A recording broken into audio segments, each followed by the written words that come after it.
the Minnesota Vikings, J.J. McCarthy, who had such a good training camp last year, and it looked like he was pretty good, I believe, in the preseason, if I'm not mistaken, ended up going down for the full year.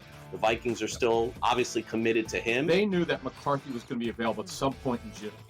And McCarthy actually went on record last week. He confirmed 2 weeks ago he was cleared medically. He did work last week. And he's going to be their starter. Newswire, only on SportsGrid. I'm with you in that you're going to have to take calculated risks. And that's what Leon Rose has been about since he's been here. And he's been measured. He hasn't been gung-ho in terms of mortgaging this franchise's future for immediate gains. They have had a prudent approach, and you're going to have to roll the dice in certain respects to get to that top level. And you're right, Donnie, when you look at next season, all things considered, you hope that they're healthy, and if they roll over, say, 85 to 90% of this roster, this is a top 3 team in the East. With Boston coming down, Milwaukee's going to come down, and so you have to figure it's going to be Indiana, the Knicks, the Cleveland Cavaliers in some sort of order in the preseason rankings. And so where they go from here, Jason Kidd is obviously the hot name right now.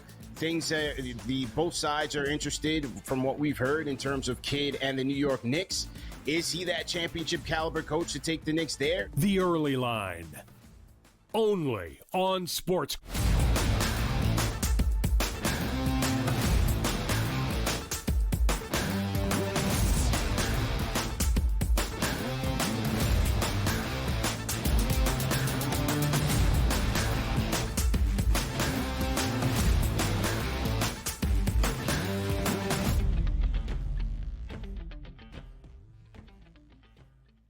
Welcome into hour number 3. It's the Early Line. It's a Wednesday. Our job, get you ready for sporting events here. Now, we closed out a major league season, or should I say a first 4 season, which means the NHL, Stanley Cup playoffs, they're done. Game number 6, winner to the Florida Panthers in exciting fashion. If you're a Florida Panthers fan, exciting fashion. If you had a money line ticket on them or a puck line ticket last night, they were the best team throughout the playoffs, and it was apparent. Hey, even your boy Donnie writes, I was jumping in game number 5, absolutely loving the Florida Panthers to win a game on the road. But the one thing I do understand, like, sometimes we look at professional athletes, like, well, how tough are athletes here? Like, you take a look at Major League Baseball. Hey, it's a sport that doesn't have a lot of contact here, but you're still got to go through the wear and tear of 162 games, 30 games in the preseason and spring training. And if you make the playoffs, you're basically playing from March all the way through to November. That's pretty incredible. The NFL, we know that's the war of attrition. All 17 games preseason, OTAs. You're just trying to make it through that season healthy and maybe only playing a couple years in that league. But when we talk about hockey players, they sort of take it up to another level. Like, the jokes are, like, we know Halliburton has an injury, and it's to his calf, and he's getting an MRI, and we'll see if he can play. Well, in hockey, that wouldn't be called a calf injury. That would be called a lower body injury to keep the speculation out. Like, it might be serious. It might not be serious. Is he going to play that and fight through it? The reason I'm bringing up this preamble here is you take a look at Frank Saravelli, who is an NHL beat writer, and he tweeted out last night, Matthew Tkachuk says he tore the abductor off the bone and was dealing with a hernia on the same side of his body. Wasn't sure if he would be able to play to start these playoffs. Tkachuk says grinding through all that makes this Stanley Cup more rewarding, because you're going to be on the lookout from these Stanley Cup playoffs here, particularly from the 2 teams, Edmonton and also Florida, who made it to the end. And you're going to see multiple guys going under the knife, having no idea what they actually were dealing with here, because it's so important and so ingrained in most of these athletes that it's a championship or bust. These events don't come around every single day for these guys, and they want to make sure to be there for the team. Like, I don't even imagine, like, doing a show here with a headache, or, hey, sometimes I sit in my seat, my back hurts the whole show. I don't have to play hockey. I don't have to play professional sports. But just the meaning of winning the Stanley Cup and how much these guys go through and the grind they do, it is the toughest sport to win. Look, the NBA is tough to win a championship. We get that. And it is a grind in its own right. The NFL get to the playoffs here after a long season. Yes, we were playing once a week here, and you only have a couple games before you get to the Super Bowl, and you could win that. Major League Baseball, the same thing, but it's a sport where it's not all that physical. It's just a battle of attrition here and getting your mindset. In hockey, it's every single night. It's every single shift that you put all that blood and guts out there. And it's Matthew Tkachuk saying, you know what? It was all worth it, and I'm about to go under the knife. I might not have a summer. Hopefully I see you there in September, October to get ready for another hockey season. But it just goes to show the fight and the might that some of these guys have, which you never hear about on a day-to-day basis until the season is done. and then you see all the surgeries that are starting to line up here. So hockey is done. It's a shame. And you guys know me. I'm based in the Philadelphia area. I love the Philadelphia Flyers. They're invisible to me. And I only envy hockey programs now like the Tampa Bay, Lightning. You take a look at the Florida Panthers winning Stanley Cups and making deep playoff runs every year. I can only imagine that maybe one day my Philadelphia Flyers could be back. So the questions are here for hockey fans. Being back meaning like, hey, maybe the Flyers can make a Stanley Cup here in the next decade. Well, the Florida Panthers making a habit of making it the Stanley Cup Finals. They've been the 3 straight, which includes 2 straight back-to-back winning championship seasons. So when we talk about what the public has and we give them a say, at SportsGrid, our Fade the Public poll today asked the following. Will the Florida Panthers three-peat as Stanley Cup champions next season? There's only 2 options. That's yes and that's no. And overwhelmingly, even after winning 2 straight Stanley Cups and making 3 straight Stanley Cup appearances, the no came in at 74%. The yes at 26%. For me, I voted no. And this has nothing to do with the Florida Panthers as a franchise. And if I don't think they can come back and changes are going to be made in the salary cap era, it has nothing to do with that. Do you know what it means? How hard it is to actually win 1 championship. How hard it is actually to advance in the Stanley Cup playoffs. How hard it is to get to another Stanley Cup where you have to be healthy and your guys have to be playing at key positions and playing as good as they can be, like Bobrovsky and net. So it's no shame to say like, there's no way they can three-peat. Sure they can. They three-peated already in returns to the Stanley Cup. But can you imagine getting there 4 straight times? Like, when's the last time that happened? I don't know. Was it the Islanders in the early 1980s winning a couple Stanley Cups in a row, 4 Stanley Cups in a row? But can you imagine that? Like winning 3 Stanley Cups in a row in this day and age with the way that you have to maximize the salary cap. And again, how long these guys have been playing for. They got to training camp last September. Like we're at the end of June. They just finished here, and they have a short sprint here in the summer to get ready for a year again next year. It's absolutely incredible what they go through. So I'm not surprised at the public here. So technically, I'm not fading the public. I'm with the public, but we're also just playing statistics at this point. How much can you continually win in a league that's balanced with a salary cap where everybody is gunning for you? Everybody's trying to be the next Florida Panthers here. Everybody wants to take you down, and nobody's been able to do that, at least in the Eastern Conference for the past 3 years. And for the past 2 years, nobody in the Western Conference has been able to knock you off. The Florida Panthers with an absolutely amazing season, and where that leads to next year. Because if you look there at the graphic, 47-31 in the regular season, 16-7 in the playoffs. The preseason odds to win a cup, they're only 10-1. So they were one of the favorites here. Pre-playoff odds at a plus 750 price, even less than that. And the Florida Panthers did have to go through some trials and tribulations and beat really good hockey clubs on their way to a Stanley Cup championship. But if we take a look at next year and the odds that might be available at the FanDuel Sportsbook to say, where might you put your money here in the NHL next year? Is it going to be on the Florida Panthers? Is it going to be on the Edmonton Oilers again? Heck, they're not even the favorite right now at the FanDuel Sportsbook to hoist the Stanley Cup next year. That's the Carolina Hurricanes at 7-1, the Panthers at plus 750, and the Oilers at plus 750. So, Joe Ranieri, let me ask you this question. We heard from the public. Will the Florida Panthers three-peat as Stanley Cup champions next season? The no, overwhelming at almost 75% of the votes. I voted no, not because it's the Florida Panthers and I don't think they can win it again, but we know usually the odds catch up to you. 4 straight Stanley Cup finals, that would be amazing. Your thought process and your vote there on the Panthers with a three-peat.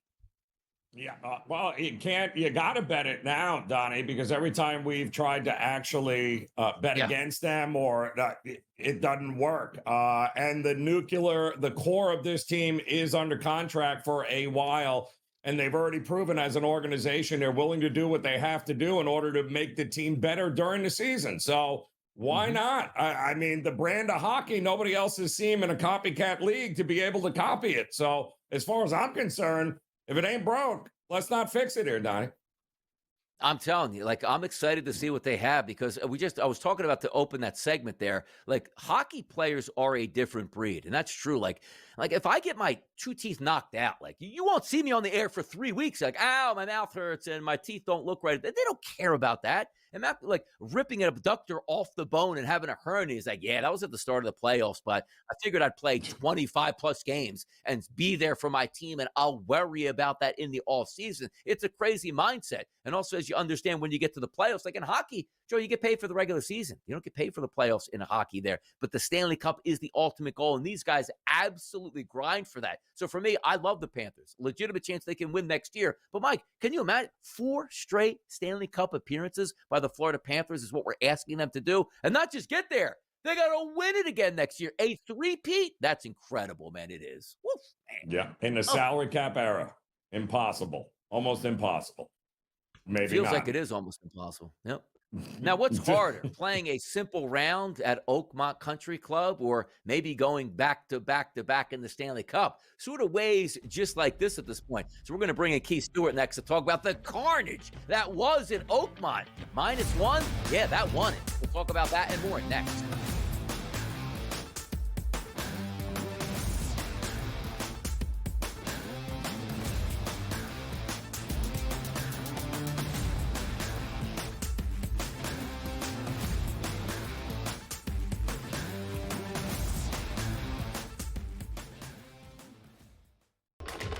Enter into the magical world of McLuck.com, where even the smallest of spins can win real cash prizes. Adventure into over 1,000 of the best Vegas-style slot games. So what are you waiting for? Unlock your free welcome offer today. Join the fun where winners play and players win. Two guys that can do it all. Too much electricity this morning. This is a good time. We're having a lot of fun. I had to do a triple take. Ka-ching! Why? Because of parity. I didn't mean to offend. Yeah, it's not going to happen. Load management is a dirty word. Let him rip. You know what? Circumstances provide the results. What? How do you do this once? Oh, Donnie, you got such a good show there. A network that is booming. The Early Line, only on SportsGrid. The game is on. The stakes are high. But the action isn't just on the field. He's rearranging that ring. Get it inside! SportsGrid's in-game live. Your ultimate second screen experience. A little flyer, couple of 15.5-point live line. Every prop, every play, every day. Anything can happen. That's complete chaos. It's smarter to be on SportsGrid. We're going to go through every single thing, and I've got a great team behind me that's going to help me get the job done. I want this to be the place that people come to. There is going to be an energy to game time decisions that you will feel night in and night out. We are going to hit every single one of those markets that you need to know about. We will have everything at our disposal, and we will use that to our advantage. There is not going to be a better place, I promise you, than Game Time Decisions. I'm Kevin Walsh. Tune in to Game Time Decisions weekdays on SportsGrid.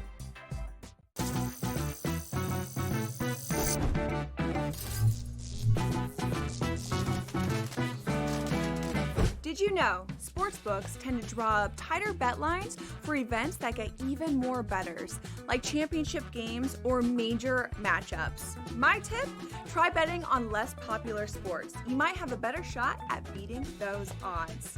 Now, go get lucky. See you in Las Vegas. Let's get lucky.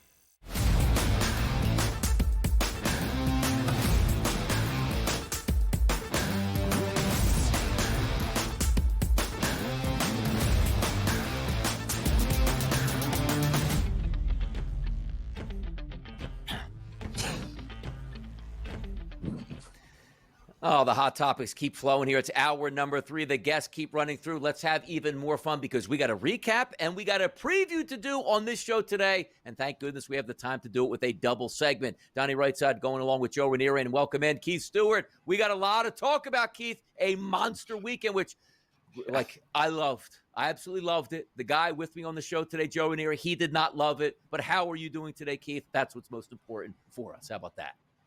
Donnie, Joe, I'm doing fantastic. I'm in shelter up here at the Travelers, so I can't get wet at this moment. But if I step outside, chances are I'm going to get rained on. There you go. Getting rained on was a key on Sunday afternoon because we got to review what happened at the U.S. Open. I love the U.S. Open, the true test of golf where they tell you par is what the score should be. One player in the field under par, J.J. Spawn. The reason why he was under par, drained an absolute bomb on the 18th green to clinch the U.S. Open. You had boots on the ground all week long. Please tell us what the players were thinking, what the fans were thinking, and how it played out right in front of you for J.J. Spawn winning the U.S. Open. Well, you know what, Donnie? I can answer those two questions very easily. I can tell you that the fans, they absolutely loved it. Pittsburgh showed up. It was pretty strong. There was a great vibe. It's a really big property. And a championship like that, when you get people that spread out without, maybe Rory or Bryson at the top of the leaderboard, you maybe won't hear as many roars, but everybody loved the competition. Everybody loved, how it all went down. Of course, they all loved the ending. Now, did the players like it? Every once in a while, the players don't mind a good challenge. I will say that. So I know that they were thinking, hey, if I get past the cut, it's the low 60 in ties in a massive field of 156 players. They know their game is on point, and they give it a chance over the weekend. Now, what was the USGA and NBC thinking? Restarting that thing on a golf course that was saturated? I mean, that I don't know. I cannot answer that question. So it sounds like maybe I'm heading more towards the Joe side. And I'll say this. Up front, I was a Burns backer. I was a Burns backer pre-tournament. I had him at 80-1. I was riding him the whole way through. And the fact of the matter is that I'm not going to sit here and complain about the 15th fairway and the temporary water ruling. I mean, that is what I would call collateral damage. Executives made the decision to run that tournament during the TV window on Sunday afternoon. When you do that, I'm a PGA professional. I ran golf tournaments outdoors my entire life. When you have a big event like that and you make a decision to do something when the golf course is not necessarily playable, there will be collateral damage. You don't know who it'll be, but there will be some out there. But you make a decision based upon what you believe is the greater good. They push this thing through for NBC. Hey, they got the ending of a lifetime. Congratulations to J.J. Spawn. Congratulations to Robert McIntyre. I don't want to downplay their efforts whatsoever. Those guys played the best under the conditions they were given. But Adam Scott doesn't hit a wedge on the 11th fairway over a green if the ground isn't saturated, right? Sam Burns doesn't make double on the 15th. And there were other instances that you kept seeing where guys are in the middle of the fairway and they would miss a green because the water's in between the grooves and the ball. Donnie, you played a lot of golf. You know what it's like to play out in the rain, right? We don't play this on ice in an arena, right? We don't do this in a gymnasium. We do it outdoors. Once again, the USGA tried to outsmart everyone, and in the end, for me, it just didn't have a great feeling. And yet, Scotty Scheffler, if he made a couple of putts, probably wins that thing going away, doesn't he? It's funny. This morning, Scotty was in the press room, and he was asked about his U.S. Open, and he said, "Yeah, I was just a couple putts away." I think we all see the same thing. Scotty is far and above the best player in the world. He proves it week in and week out. He won here last year. You guys remember in a playoff, the one with the protesters that ran out on the green with Tom Kim. At the end of the day, I mean, you watch him ball striking. He was frustrated on the range of all things, and he finished in the top 5. It's just pretty tough. Yeah, I mean, Oakmont certainly showed out. They told you, and we always know it's going to be one of the toughest tests of golf. They gave that to you. Outside of the golf itself, with J.J. Spawn was tremendous. I mean, you want to talk about the opening front 9 there. It's like, I just blew my chance. Probably only time I'm ever going to get to win a major. And comes back in the second and plays well, extremely well, down the stretch here and all of those elements. But that's not even what I want to talk about.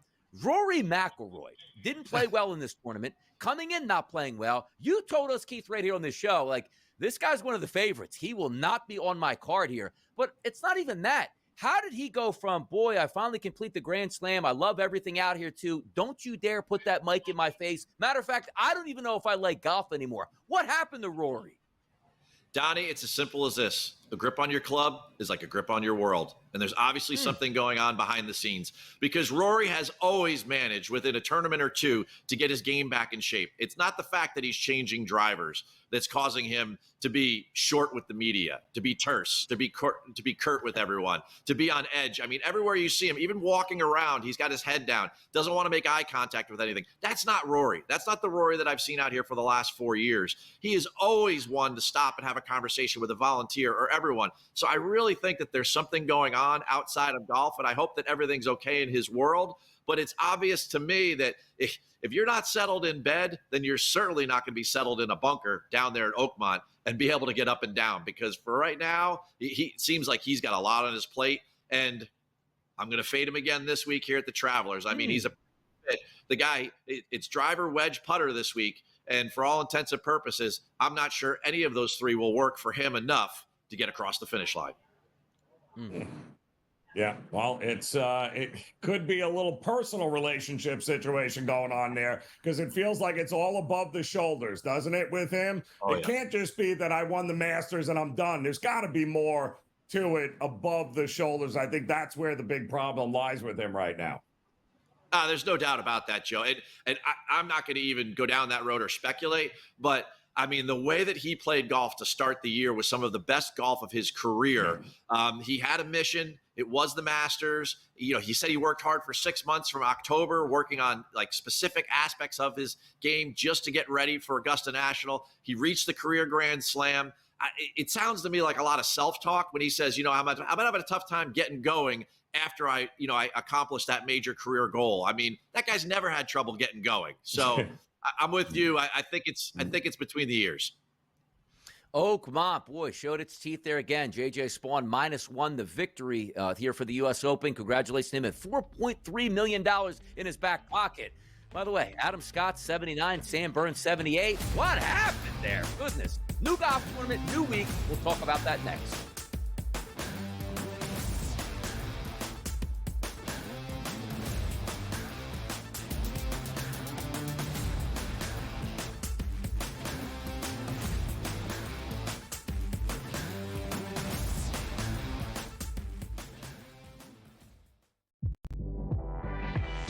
Their team total is 19.5 wins.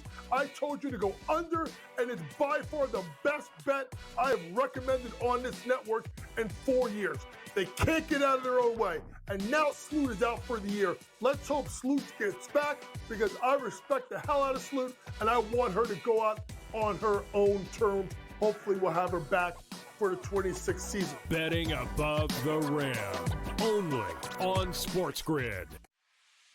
I got a feeling Pittsburgh's going to the Super Bowl. I got a feeling there is no chance they're going to the Super Bowl with Aaron Rodgers. I'm just kidding. They're still not expected to have over 8.5 wins. They're still not expected to have a winning record. Now, I know things could change for the next 24 hours. I get that. But everyone expected Aaron Rodgers to sign with him. He's going to sign with him. Pharrell Coast to Coast, only on SportsGrid. The two guys that can do it all. Too much electricity this morning. This is a good time. We're having a lot of fun. I had to do a triple take. Ka-ching! Why?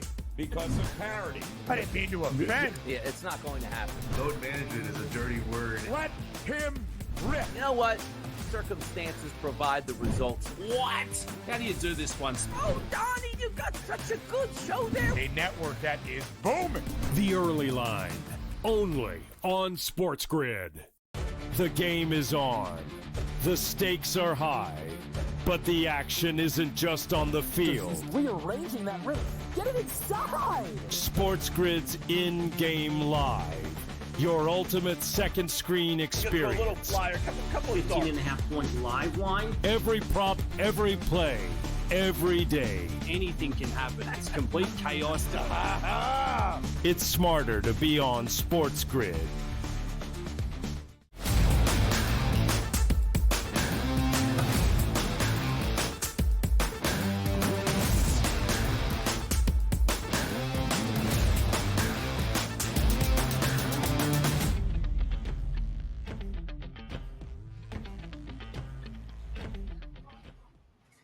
Masters down, U.S. Open down. Hey, the British Open coming up here shortly for us. We'll be able to watch that. The major championship season certainly in full swing, but that's not this week. We have another tournament, and that's good because we have Keith Stewart here to talk to us about it. We're headed to the TPC River Highlands for the Travelers Championship in Cromwell, Connecticut. 6,800 yards here, a $20 million purse. And oh, yeah, look at that. The previous winner, Scotty Scheffler, the favorite this week. Scotty Scheffler. Give us a quick preview before we get to the players itself. How does this golf course lay out for us? You know, Donnie, it sounds strange to say this, but this is our last signature event of the year, and it's only June. Now, PGA Tour schedule goes till Labor Day, but this is it. This is your last $20 million purse, 72 players, 72 holes, no cut. And I'll just jump right into it. TPC River Highlands, we're familiar with this location. The PGA Tour has been here for years. Travelers stepped in 2007, and they absolutely elevated this event on their own before it became a signature event 3 years ago. If you want to tackle this place, let's go right into Keith's keys. Number one, you got to score, right? The last 3 years since it turned into a signature event, the average winning score is 21 under par. Two guys finished at 22 last year, Scotty and Tom Kim. And, you know, Scotty ended up pulling it out with another birdie in the first hole of the sudden death playoff, but you got to be able to score here. Number two is that you got to be a good wedge player. You got to have proximity to the hole. If you want to get to 22, 23 under par, you got to create 30, 32, 36 legitimate birdie chances. That means you're hitting wedges from 125 to 150 inside 20 feet, and you got to start making some putts. So you got to look for those wedge guys that can really, really lock in on the radar. And the last thing is that you mentioned this in the opening right there. This is a par 70 layout. The scorecard is missing a couple par fives, and they add in a couple par fours. Par four scoring is the secret to the par 70 guys, right? When you take away the par fives, some guys, you know, they make their lunch money on those par fives week in and week out. You take two of them away, and it does make a big difference. Make sure when you're building out your DFS lineups and your betting cards this week that you're looking for guys and that you model for guys that are great when they have to score on par fours and some difficult par threes. On any of the guys that didn't cut last week? I'm sorry, Joe, you broke up there. Something about the guys and the cut? No, some of the guys that did it, are you going to on some of the guys make the cut last week coming into this? Some of the guys that absolutely blew up. Oh, you know what, Joe? I'm going with recent form. You know, we've talked about this a lot in my world and, you know, the golf betting industry. This week, you jump in and off shows. And for me, I'm going with the guys that have the hot hand. This is no longer a case where like, hey, I need to decompress after the U.S. Open. There's $20 million on the line and $3.6 million for first. I'm going after the birdie makers this week. So if it's a guy like Robert McIntyre, who won last year at the RBC Canadian Open on a very similar style golf course, Hamilton Golf and Country Club, and he comes here and he's in great form, the putter's working, I'm going down that road. The guys that didn't make the cut, I have no interest there. I'm sure some of them will do fine because they're world-class players, but give me Sam Burns, who's gotten burned 2 weeks in a row. Give me Robert McIntyre. Give me Victor Hovland. Awesome stuff here. And also, take a look at the top of that leaderboard. It is Scotty Scheffler at 3-1 price here. So the early leans on the early line coming up. But before we get that, Keith, heat and humidity is on deck for us here in the Northeast. We're talking about mid-90s temperatures this weekend. How could that affect the golf course? And also, does that play into somebody who might be able to be a little bit bigger off the tee, get loosened up out there? How's that work? Well, what it works in favor of is scoring, which is already the template for what you need here, Donnie. It poured all day here yesterday. You know, we live up here in the Northeast, and I tell you what, it's been raining since it seems like, I don't know, the Masters, right? It's been raining forever. And this place is soft. It is absolutely lush. You know, I'm not going to sit here and say that the rough is like Oakmont, but the rough is going to play a factor. You won't be able to control spinning trajectory from there. Woo. And what'll happen is that you're just not going to get the proximity you need in order to make all of those birdies. For me, the weather this week, we're going to get rain again on Thursday night. This place is going to play soft. Scotty Scheffler, that favorite here. Rory McIlroy, even after a tough week there at the Open at a 12-1 price. Xander Schauffele 16-1. Morikawa at 18-1. Those are the guys at 20-1 or under here at the FanDuel Sportsbook. Who's knocking this tournament down, Keith? Who is it?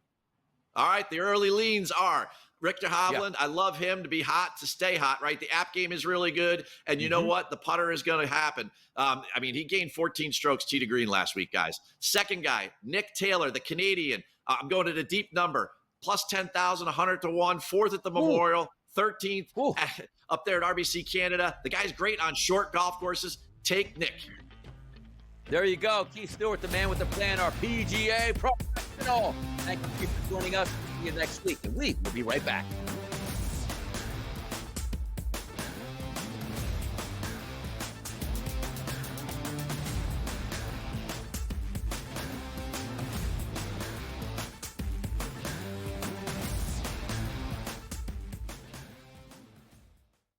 On June 25th at 7:30 p.m., ditch the guesswork.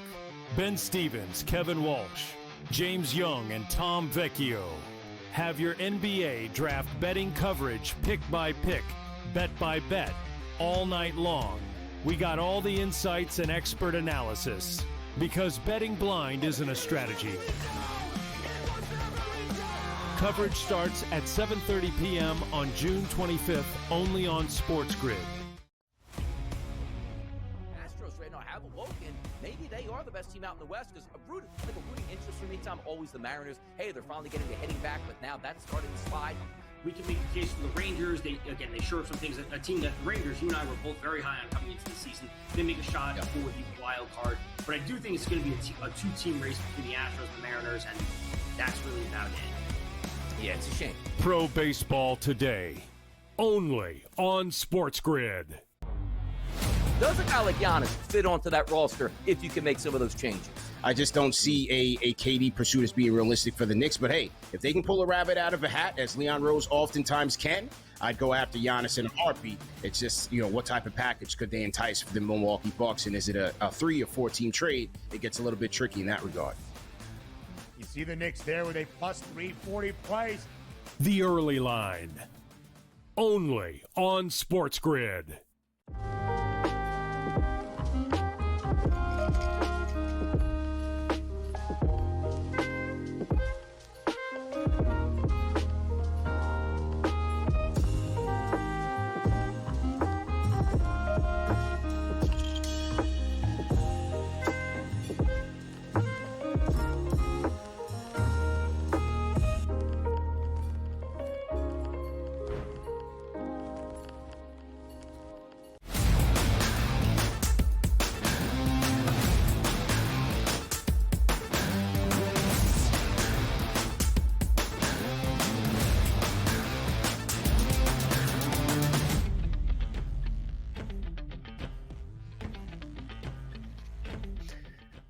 Wednesday, hump day, right here on the SportsGrid Network, the Early Line, hour number 3 in full effect. Did you like to guess what we had on today? Mark Zinno bringing that heat here, talking some Yankees action. Joe Madden talking Stanley Cup, putting a bow on the season. Keith Stewart talking about the U.S. Open and how that played out, and I absolutely loved it. I don't know if Keith liked it all that much at that point. I talked to Joe Ranieri. He didn't like it at all the way it played out, but I like great theater. I like great television. I like professional athletes on the biggest stage struggling like most of us here out on the municipal golf courses here on a week-to-week basis. Now, we got those out of the way. Major League Baseball, a full slate today, guys. First game starting at 4:10 p.m. Eastern. That's Boston and Seattle. Late night action, that's San Diego, and that's Los Angeles at 10:10. And that's the spot that we're going to get started here in just a few moments. Now, the evolution, as we like to say, of the Major League Baseball season does change. Differences from late March into early April. The weather usually starts to change by late April, gets a little bit better in May, and then here you're sitting in June. And as we just talked with Keith Stewart, there is a golf tournament in Connecticut this weekend, which is in the Northeast, which we're located here. Hot, steamy conditions. I love to see that in baseball because typically it means that the ball travels further. Now, understandably, just a few days ago, Andrew McCutchen, now of the Pittsburgh Pirates, says he heard from a good source that, yes, the Major League baseballs are a bit messed up this year. There are high seams, creating more drag, so less home runs. As a guy that absolutely loves taking team totals to the over, RBI props, home run props, base hitting props, we don't like to see that. We want those juice baseballs to come into the equation. Last night, a good night for those totals, and we'll see if that happens again tonight. Let's take a look. 10-10 tonight, Joe Ranieri. That's the Padres and the Dodgers. Kolek versus Sheehan, a total, should I say a side, that opened up here in FanDuel, New Jersey, around that minus 160 price. That's gone now. You see the graphic? It's 172. It's even higher now to a minus 184 price for those Dodgers tonight. The total, which opened up at 9, now sits at 9.5 across the board. We're expecting more runs, just like we got last night, Joe, in Los Angeles tonight. How are we feeling about that?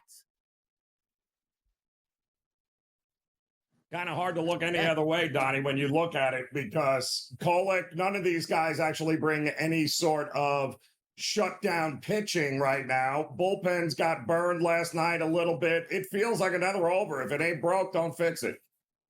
Yeah, if we're looking at the pitching matchups here tonight, too, like Stephen Kolek, his last 30 days, Joe, 27 innings pitched, 5 games that he started, a 4.33 ERA, but a 5 xFIP number. You don't want that here in Dodger land. Those guys can certainly, I used to call them, that upper deck swing that they have in just launch angle city here, that could get caught up. Shohei Ohtani tonight looks like a pretty good shot there for an RBI. Sheehan on the other side, we'll see how long he goes, if the Padres can wake up. But also what I'm interested, Joe, I ask you this question. Not about the game itself, but feeding into it. Are we going to have more guys plunking more guys, managers getting ejected in the bad blood tonight? Because that does affect sometimes the starting pitcher and how long he might go. Yeah, well, one would hope to make it real interesting. We know these teams don't like one another, Donnie, so it wouldn't shock me if we get a little extracurricular activity for sure. Division rival. I would like to see that. Yeah, would like to see that. I mean, everybody loves a good little division rivalry. A couple guys getting plunked here. As long as nobody gets injured, maybe a little Donnybrook at the mound. Could happen, could be some fun. And these two teams obviously have a dislike for each other, but a good game tonight anticipated with a lot of runs. That's what we like to see. Let's get to another game here. 8:05. Let's get it back to the Midwest. And that's Milwaukee and Chicago. Mizorowski makes his second start in Major League Baseball after a really good start number 1, going up against the veteran Jameson Taillon, 957, 958 on the rotation. An 8:05 start tonight. The favorite here, Chicago, opened up around that minus 140 price. You see the graphic, minus 148. It's actually across the board, currently sitting at an opening number of 8, still sits at 8. Rain in the forecast today for the Chicago Cubs game, and a wind blowing in at double digits. Could be an ugly atmosphere in the Windy City tonight, Joe. Yeah, I mean, the first time the Cubs have scored more than 4 runs, it feels like in a while. Last night there, Brewers bats kind of couldn't get the big hit when they needed it. Yeah. Feel like an under again, Donnie, to me here. Taillon's been much better at home than on the road, so I'll look at the under in this one again. Yeah, I mean, Mizorowski, again, only 5 innings pitched. If you remember that game, it almost looked like he twisted his ankle on the mound that was taken out. They said it was a calf cramp. Something to keep maybe an eye on tonight, but he didn't give up any earned runs there. And Jameson Taillon, 33 innings pitched, Joe, through 5 starts over the past month. How about a 191 ERA? Now, granted, his xFIP number is higher at 4.24, but we know there's no ballpark in America in Major League Baseball that's more affected than the wind blowing in or out. It's Wrigley Field. The wind is blowing in. I'm not so sure, Joe. I'm in agreement with you. Looking at the under in that game of 8 runs probably makes the most sense. And also, how much does this game even get played? Does it get in time here? Are the umps rushing? Because for me, when I always see weather in the forecast, that means that a strike zone gets expanded. So me as well, I'm looking towards an under in that spot here. Now let's move it to an interesting scenario that's going to take place tonight in Atlanta. You saw yesterday, the Mets got out to the hot start, blew a lead late, lost a game to the Braves. We're looking to climb back into the playoff race here through the early summer parts.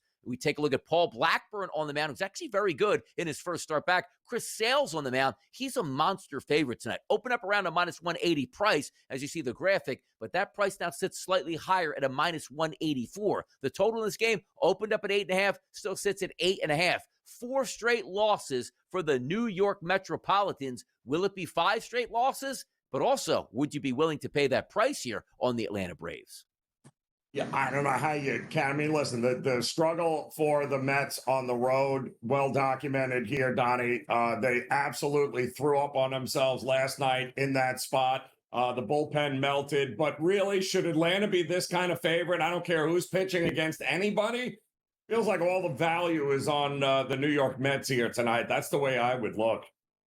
Yeah, take a look, too, at Blackburn, because I remember a couple starts ago, which was a game he took on the Dodgers. He's probably going to get torched in that game. Pitched really well, but then he goes back to being Paul Blackburn. You take a look at him coming in against Colorado, 4 innings pitched and 3 earned runs and 7 hits in that game. You see him pitching against Tampa Bay, a third of an inning, 5 batters, 4 earned runs, 4 hits given up in that spot. So a pitcher that you're probably not all that confident with, I do think Atlanta has a legitimate chance to bounce back in this one. And even if we take it a step further, right, you look at the New York Mets, like, yeah, you don't want the slide to go too long, but you're still in first place. The Phillies lost yesterday. You're like over 10 games clear of the Atlanta Braves. But this seems to think like, and again, you have Chris Sale on the mound against Blackburn. You're going to get Spencer Strider. You don't want to give the Braves any life at all. You could basically turn the lights out on that city in the month of June, and you might allow them to creep back into it. So looking at the series as a whole, It looks like the Mets would just say, here, take this game tonight. Like, here, this is your game, and get energized up, and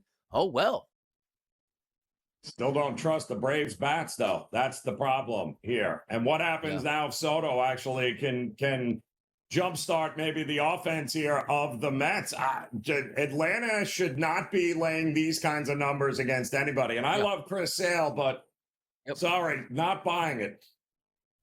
Yeah, take a look at 82-degree temperatures down in Atlanta, which is good hitting weather here. A crosswind, 5 miles an hour from the right foul pole to left, not really that big of an issue. But again, Blackburn, not a strikeout guy. 43 batters that he's faced on the season, a 14% strikeout rate. That will get you in trouble. Weighted on base percentage against, if we combine lefty and righty batters, Joe, 365. That will get you in trouble. You take a look at the fly ball percentage, which he's pretty good with at this point. Line drive percentage still a little bit higher. But also, you look at that Braves lineup against right-handed pitching. It hasn't been that great over the past 30 days, Joe. You take a look at Ronald Acuna, very good numbers. Austin Riley, decent numbers. Matt Olson, good numbers. The rest of that lineup, Marcell Ozuna, Drake Baldwin, Ozzie Albies, Michael Harris, along with Nick Allen, all underperforming here with weighted on base percentages and ISO power numbers against right-handed pitching. You flip it over to the Mets, it's not great. And by the way, Chris Sale is a really good pitcher. His last 103 batters, Joe, that he's faced, how about an 0.57 ISO and a weighted on base percentage of 225? That's fantastic. Francisco Lindor, switch hitter, very good numbers against lefties. You take a look at Soto, left-handed batter, very good number against lefties. And then Pete Alonso in the middle of that lineup hitting close to 300. And also his last 27 at-bats against left-handed pitching has been very good at a 217 ISO and a weighted on base percentage of 341. But much like I just talked about the Braves end of the lineup, same thing with the Mets. Nimmo, Taylor, Mauricio, Alvarez, and Acuna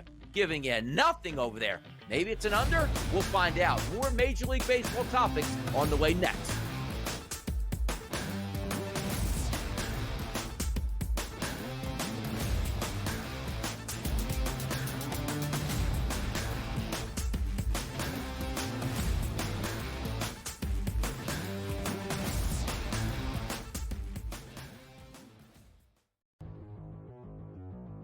Dialing it back to his old days with St. Louis and Arizona. Buy or sell, Goldie will finish top 7 in fantasy first baseman. No, I'm going to say no. I think he'll fall off. Older player here, he'll fall off. He'll be top 10, but not top 7 here. Top 10, I would say I'd buy it. Top 7, I'm going to say no here. I think he'll put up decent numbers here. Not as good as he was. I don't think he's going to bat 340, 350 all year long. Fantasy Sports Today, only on SportsGrid.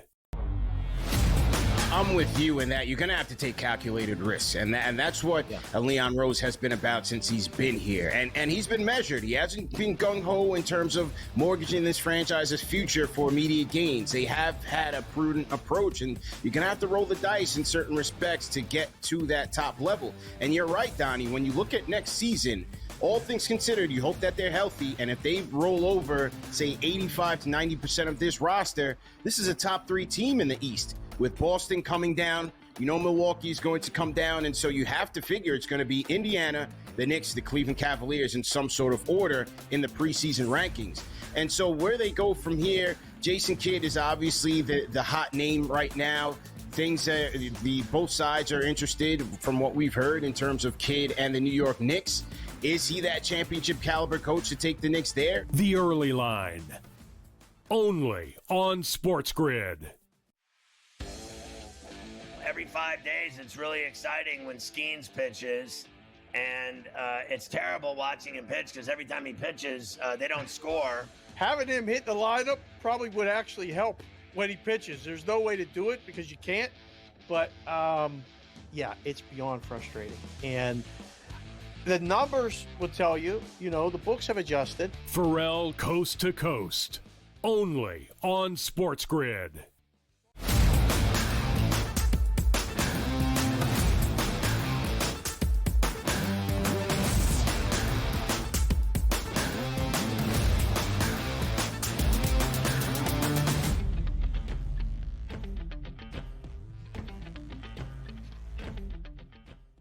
One team gets shut out one night, one team gets shut out the next night. That's what we're getting there. Boston and Seattle. They're going to get the card started today, Joe Ranier, at 4:10 Eastern, which means 1:10 out there in the Pacific Northwest. It's Boston and it's Seattle, 961, 962 on the rotation. Crochet, the lefty, taking on Luis Castillo. If we look at the odds market here, opened up roughly as a pick'em and currently sitting now as a pick'em as well. The minus 124, down a little bit at a minus 118 price here as the favorites towards the Boston Red Sox. The total in this one, look at that. 6.5 at the opening number. 6.5 we stand here today. Garrett Crochet, a big part of that, because why? His last 33 and a third innings pitched, a 2.70 ERA and a sparkling clear 2.36 xFIP number. Some people look at that like the only way I can go is to the over. Give me 3-3 and we cover that. But we know that ballpark doesn't like to surrender a ton of runs, and we've had a shutout in each one of these past two games. What do we see today? Crochet, Castillo, Sox versus the Mariners.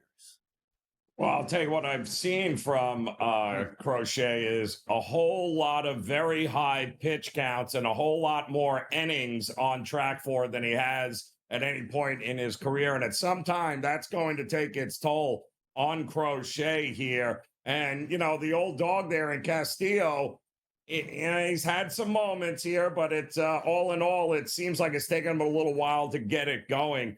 I think the Mariners at plus money as a home dog, even against Crochet, I think they are live here. I think the only way I would look at this is dog or pass here. I'm looking to back Seattle in this one. Cal Raleigh had a big dumper last night. 6 ribbies himself. Could use those 6 ribbies today to just about get the total in the game all by himself. We'll see how that plays out. But once again, that's the only early afternoon action today. 4:10 start East Coast time, 1:10 start there out on the West Coast. Let's move it back here towards the East. Pittsburgh and Detroit. 971, 972 on the rotation. Pittsburgh's going to run out Andrew Heaney, the left-handed pitcher. He's actually not having a bad season here. Going up against Tarek Skubal. Nothing short of spectacular, and that's what you get with the price points in this game. Opened up at minus 300, still sitting at a minus 300. Other outlets, Joe, as high as a 313. Another low total that sits at 7 off of the opening number and still sits there as well. Skubal, if we look at his last 30 days, 5 starts, 36 and a third innings pitched, 0.99 ERA. So I say this, it's a light hitting lineup for the Pirates. Hey, Pirates, good luck today. What do you say, Joe? Yeah, well, I say Detroit loves hitting left-handers at home, and much like Falter yesterday, which they've hit pretty well against, they're going to have another opportunity against Heaney today. The problem is, are we getting more than 7 runs? The bats came last night for Pittsburgh. We got an over. Are we getting it again here today? Probably not. I'm looking at a team total for the Pittsburgh Pirates going under. And by the way, be careful about this. And this is the reason why we always bring up the weather conditions today. You have Skubal on the mound. So, why would you be betting Detroit today? Skubal's on the mound. You want to throw it into a parlay, maybe a run line to try to knock it down and use that in a parlay because you figure he's probably going to dominate. To start this game, Joe, cloudy conditions. Later in the night, heavy rain expected throughout that forecast at 80-degree temperatures, which you like, but a wind blowing in at 7 to 8 miles per hour. That rain comes in, I can guarantee you this. Skubal's way too important to say, hey, well, it's the 4th inning. We got to stop for an hour and run him back out there when we're only in the month of June. So I just look at that and say, it might not come into play, but if you're going to lay that big of a price, it's not because you love Detroit. It's because you love Skubal out there going 8 innings and giving up 1 earned run and saying, yep, I knew that was going to happen. There's nothing worse than you get, Joe. 3rd inning rain delay, Skubal doesn't come out. It's 0-0. Yeah. You got minus 300 you're hanging on to with a bullpen as opposed to your starting pitcher there. So just keep an eye out for that. Let's get to the West Coast tonight. Sacramento, the Athletics are taking on the Houston Astros. Framber Valdez, the lefty on the mound here, the ace of the staff here for the Astros, going up against Severino. 969, 970 on the rotation. A 10 o'clock start tonight and a heavy favorite for the Astros. This line opened up as a minus 174 price. And that line right there, if I could get a minus 122, I would love it because it still sits around that minus 160 price point right now. The total of this game opened up at 9.5 and sits at 9.5. So I guess the 11 will take that under as well. What do you say about that, Greg? Can we get that graphic? Like back in the day, the newspaper, like, hey, you got to hold those numbers there. I'm betting into them, Joe. You'd love that. I guess the 13-3 game, the 16 runs we got last night is affecting the market here tonight. And I mean, who can blame them, right? I still think I'd be willing to look at Houston in this spot here and think that, yes, at that price, they are the better team. They're going to be able to beat the Athletics. I'm not sure we're going to get 11 runs. I think all the value is now being created on the under in this one. And by the way, I'm surprised that we're even looking at a closer line, even if it is minus 160 or minus 170. The reason being, Framber Valdez on the season, Joe, 360 batters he's faced, a 120 ISO against and a weighted on base percentage of 278, a K rate of close to 27%.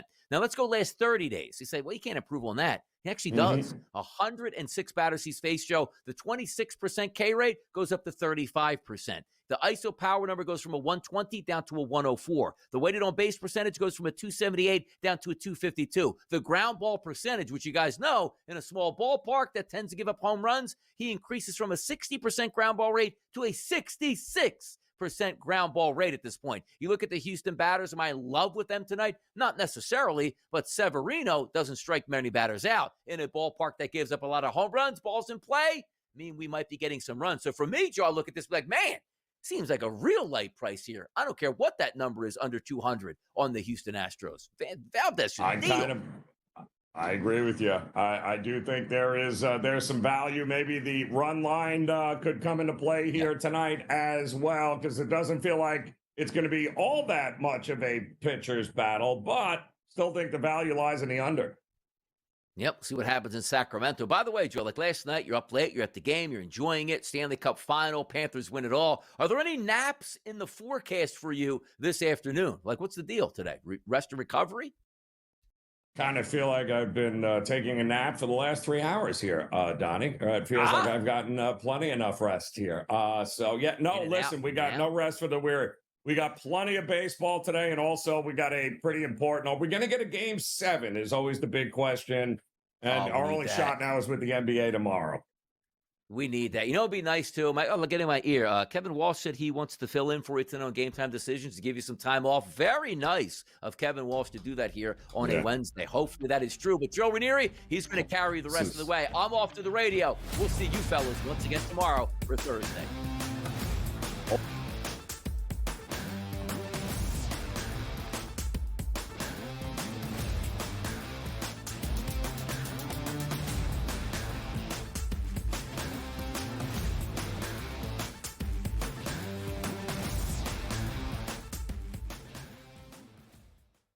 On June 25th at 7:30 p.m., ditch the guesswork. Ben Stevens, Kevin Walsh, James Young, and Tom Vecchio have your NBA draft betting coverage pick by pick, bet by bet, all night long. We got all the insights and expert analysis, because betting blind isn't a strategy. Coverage starts at 7:30 p.m. on June 25th, only on SportsGrid. Plenty of takeaways from Yankees-Dodgers where LA sent the message on Saturday, and the only way the Yankees could salvage it was somehow beating Yamamoto, and they did. You're staring a sweep in the face, and after losing the World Series, knowing what the opponent is, you know what the narrative would have been on Sunday Night Monday. Yankees get swept by the Dodgers. Game Time Decisions, only on SportsGrid. Does a guy like Giannis fit onto that roster if you can make some of those changes?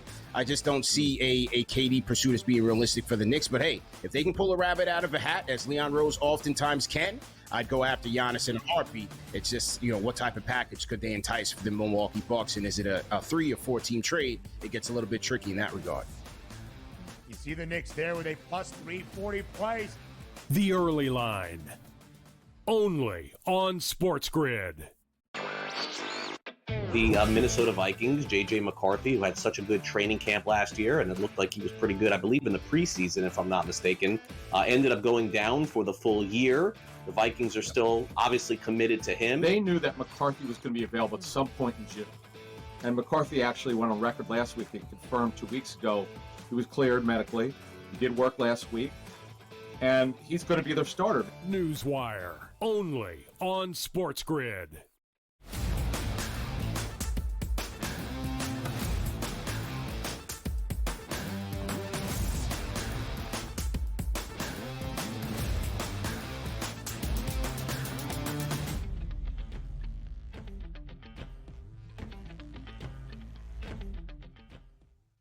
All right, welcome back in here at the early line on the Sports Grid Network. I'm Joe Neri. We certainly appreciate you hanging with us here this morning. Much more Major League Baseball to run through before we get out of here. And one of the stranger lines that I'm seeing here, certainly from a total perspective tonight, is the Colorado Rockies versus the Washington Nationals. We're talking about a Colorado Rockies team that just hit 7 home runs in a game last night against the Washington Nationals. Now, the Nationals have struggled offensively over the last couple of weeks, but the Rockies are on a three-game winning streak, and the reason they're winning games is because they're absolutely crushing the ball. So what do we get for a total tonight?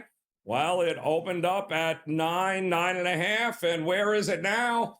Well, it's still 9.5 with Mitchell Parker going for the Nationals, taking on German Marquez. And you got a question, with these two gas cans on a mound, how is this total not being bet up to double digits? Going to be interesting to see what happens in that game here tonight. Also, the Arizona Diamondbacks trying to bounce back versus the Toronto Blue Jays tonight. And the Diamondbacks, kind of a pick-em price here. Eduardo Rodriguez had a couple of terrible outings early in the year, which has kind of messed up his numbers a bit, but he also doesn't have a great bullpen behind him, and that's the problem there. The Jays, well, they're going to send out Eric Lauer, who has not completed 5 innings yet this season. Pretty good in small doses, but his bullpen that backs him up is a top 10, top 11 bullpen. So Toronto, no reason for me to think at this price that we should not continue to back them. They've got it going on here. And I think the Guardians and the Giants are interesting as well. What are we going to get from them here tonight as the Rafael Devers looking Giants now, a small home favorite, lost a close one 3-2 last night in Devers' opening appearance there. And then tonight, of course, they'll have another opportunity to get back at it. I do think the Giants do bounce back at home in this one. Verlander back on the mound, by the way, for the Giants tonight, taking on Logan Allen. And that total is starting to get bet up here a little bit. Twins and Reds. Reds did exactly what we thought they would do last night, and that is handle business against David Festa and the Twins. So the question is, can the Reds bats continue to score some runs? Lodolo going tonight. Bailey Ober back on the mound for the Minnesota Twins. Feels like runs at the Great American Ballpark are once again going to be available, like the over there. Who saw the Marlins beating the snot out of the Phillies last night? Anyone? I didn't see it. Well, they'll have an opportunity to get even here tonight as the Phillies and the Marlins going to go for round 2. Big number here for the Phillies as Ranger Suarez on the mound. Miami going to go with what they usually do. Whoever's available and can actually throw the baseball will start the game for them there. No reason to think that Philadelphia cannot bounce back in this game. And, oh, yeah, Castellanos should be back in the lineup there. And then the all-important question tonight, what are we going to get from the Yankees? And what I mean by what are we going to get, the simple question is, are we getting any runs? Because, well, we haven't gotten any in 28 straight innings now here. So you got to believe the Yankees are at any moment going to break out a little bit. Yarbrough on the mound for the Yanks here tonight. Is it just as simple as maybe we should just side on the caution here and go, you know what, I'll take the under. I'll take the under 9, given the fact that they can't score any runs. And if they're not scoring, I trust the Yankees bullpen and pitching staff to be able to limit this Angels lineup here. You like the Yankees to win, you like the over. If you don't like them, well, then you like the under. And Rays and Orioles on another hot one in Tampa here tonight. Still expecting some runs in that game as the Rays continue to do their thing. Nice number on the Tampa Bay Rays, by the way. Rogers versus Taj Bradley. However, it has been all Baltimore money so far this morning. as they opened up as a big -130 favorite, and we're only seeing -110s now for the Tampa Bay Rays. So get ready. We got plenty of Major League Baseball action. We're 24 hours away from the NBA Championship Game 6. We'll have more on it tomorrow on the early line. Enjoy your day. We'll see you again then.